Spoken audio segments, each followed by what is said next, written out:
నేను నిన్ను ఏర్పరచుకొని ఉన్నాను. హగ్గై 2:23. దేవుడు సెలవిస్తున్నాడు, అనాది సంకల్పం చొప్పున జగత్ పునాది వేయబడక ముందే నా కన్నులు నిన్ను చూచెను, నేను నిన్ను ఏర్పరచుకొని ఉన్నాను అని ఆయన అభయమిస్తున్నాడు. ఆయన నిన్ను ప్రేమించుచున్నాడు. నిన్ను సృజించినవాడు, భూమి మీద జన్మింపచేసినవాడు దేవుడే. ఆయన నిత్యుడగు తండ్రి, మొదటివాడు, కడపటివాడు, శక్తిమంతుడు.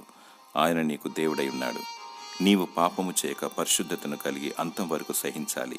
లోకానికి వేరై వధు గుంపులో చేరుటకు ప్రయాసపడాలి.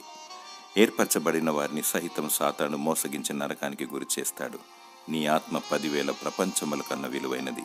ఆత్మ దేవుడు పెట్టిన దీపము. ఆత్మను ఆర్పకు. దేవుడు నిన్ను ఏర్పరచుకొని ఉన్నాడు. నీ రక్షణను కాపాడుకో, నీ బ్రతుకును మార్చుకో. వ్యక్తిగతముగా పరిశుద్ధతను కలిగి దేవునికి మహిమకరముగా జీవించు. జీవ పునరుత్థాన దినం వరకు నిందారహితముగా జీవించు.